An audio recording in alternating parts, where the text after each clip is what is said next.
Secretary Malcolm Rifkind and former asset fund manager Bill Browder, who calls himself Putin's #1 enemy as he tried to expose Putin's corruption. His lawyer, Sergei Magnitsky, was killed in a Russian prison by the Kremlin. Welcome to both of you. Before I come to you, Bill, Malcolm Rifkind, do you think the response so far from the British government has been correct in terms of its tone and approach? Yes, because you can't reach conclusions until the basic investigation has been completed, till we are certain what was the nerve agent and whether it can be traced to a Russian origin. But that hasn't stopped politicians on both sides saying that the government's response in general in its dealings with Russia has been weak in the past, particularly post the Litvinenko assassination.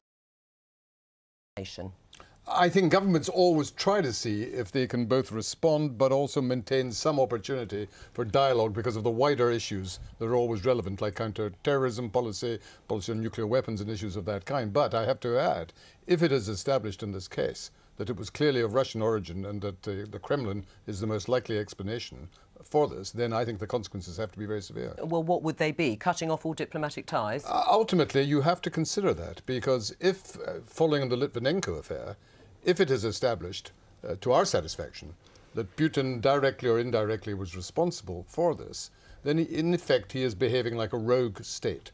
And it is, I think, becomes progressively more difficult to contemplate normal diplomatic relations with such a government.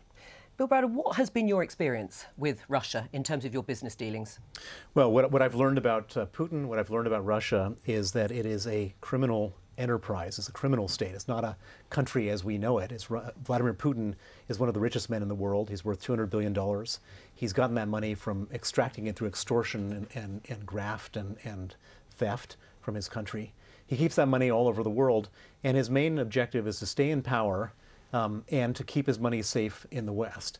And in this particular instance, the major theory I have about what would be his motivation for going after this man here is not so much the Mr. Skripal's personal situation, but more he has a whole range of secret policemen and intelligence officers who he has to keep motivated. And they're running out of money in Russia because of their economy. The oil prices are down, and they're now in a situation where if they can't motivate people with money, they have to motivate them with fear. And the best fear is to go after one person and his family and liquidate them in the most horrific way possible. Do you think the British government's response should be tougher even at this stage, before we know categorically who's responsible? Well, this is an act of terrorism, of state-sponsored terrorism. It's an act of terrorism using chemical weapons. And while we're all trying to prove things, there's enough circumstantial intelligence here that we should act on that in the sense of have they rounded up Russian agents, other Russian agents in the UK to interrogate them under the terrorism laws? No. Is that what you would be proposing at this stage, Malcolm Rifkind, that pressure should be put on the Russian state, or a signal that this is being taken very seriously even before we know what has happened? We lose none of these options by allowing ourselves for the next few days to enable the police and the scientists to give us the hard information on the source of this attack, the methods that were used, and where the evidence points to a Russian connection.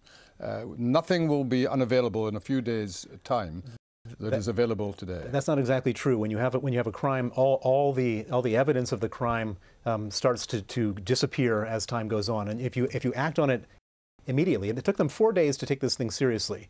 In the first day, nobody even knew what was going on. In the second day, there was a fight. Slightly less than 4 days, actually, because it happened on Sunday, didn't it? And already a couple of days. We're on Thursday here. On Monday, there was a fight between the Wiltshire police and the Metropolitan Police.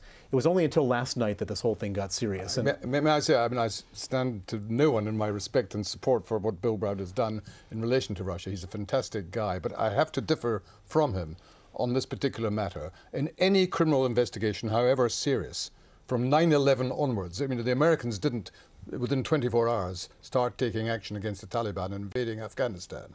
They waited till a few days became abundantly clear the responsibility, and there is no evidence being lost simply because we do not punish Russia today on the basis of what we suspect. But at this stage, we have not got as much hard proof as we're likely to have. Do you think the evidence? Next few days. Do you think the evidence is pointing that way, though? That the finger of suspicion is pointing at Russia and the Russian state? I mean, Edward Lee, the Tory MP, has said it's a brazen act of war, and peace through strength is the only way we can deal with Russia. These are fine words, but they don't add up. You say what seems the most likely explanation. Here is a former Russian intelligence officer who spied for the United Kingdom. He's living in Britain. He's now likely or may lose his life as a result of this attack.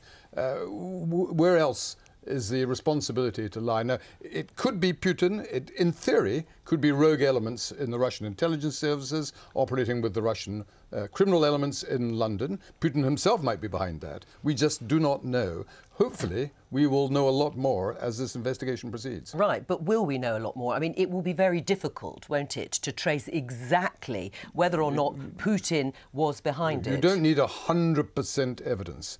What you do need is, with the phrase we would normally use in our own courts, beyond reasonable doubt. And if we are satisfied beyond reasonable doubt that Putin either directly or indirectly is responsible, that is when the United Kingdom has to contemplate as much punishment as it can impose. Now, we're not a superpower. There's limits to what we can achieve. Well, but I bring up again the question, diplomatic relations are what you have with countries where you can have a meaningful dialogue. Right. And if we cannot have that with Russia for the time being, then for the time being, we have to seriously consider whether their embassy should just be locked up, closed down, and they can depart for a period of time. People might say, well, that's not very much, is it? It's a hell of a lot. I mean, what else could be done in terms of financial sanctions? Because there are sanctions at the moment. What else could be done to put pressure on the state? It's real clear. We have huge leverage in this one situation because all Russians, Russian government officials, Russian government-connected oligarchs have huge properties here in London. And we have laws in place, laws named after my murdered lawyer Sergei Magnitsky, called the Magnitsky Act, in which we can seize those assets.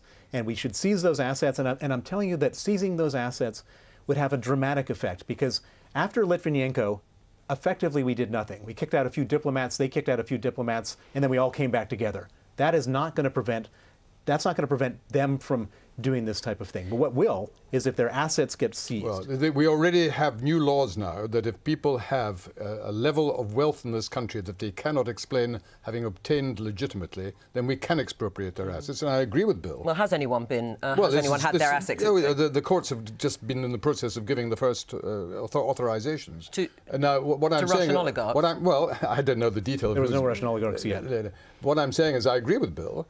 Not just a question of whether they happen to be oligarchs. If they are, we operate a rule of law system, and if there is evidence to justify individuals, whether they're Russian oligarchs or from Ukraine or from other countries, who are acting illegally or supporting illegal action, yes, what Bill says should happen. But have we made it too comfortable? Have we made it too easy for people like that to come to London? And they obviously feel this is a great place to come to educate their children, and there has been no real pressure. You raise a very, very important point, because this isn't just about Russians or Ukrainians. I remember even when I was Foreign Secretary in the 1990s, many countries said, you have got some of our dissidents living in London, why do you allow this? And the reality is we've always had a tolerant system that if people obey the law in this country, we don't hold against them their political background. Now, that may be becoming more difficult to sustain. Right. What does it say? If it is shown that Vladimir Putin, the Russian state, had some involvement in this and is prepared to do what has happened to Sergei Skripal and his daughter, does that show that he is becoming, Vladimir Putin, even bolder, even more brazen than in the past? He has been completely brazen. Let's just look at some of the things that have happened. They shot down MH17. 298 innocent people died. They cheated in the Olympics. They tried to cheat the U.S. elections. They killed Litvinenko with nuclear poison in this country. Putin has been way over the line for a long time. We just continue in the most subservient way to accept it and not do anything about it. And we have leverage to do something, which is they do their crimes in Russia and they keep their property in the West.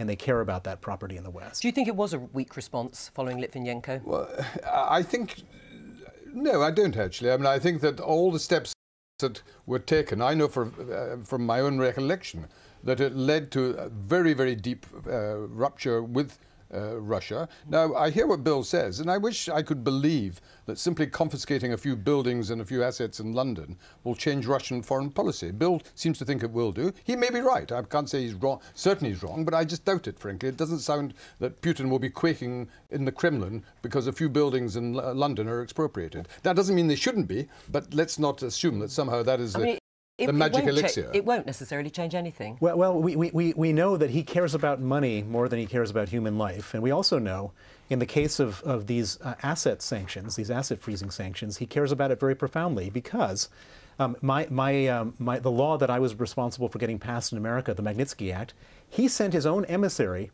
to Trump Tower to try to get the Magnitsky Act repealed as his one ask of Donald Trump before Donald Trump was elected. Right.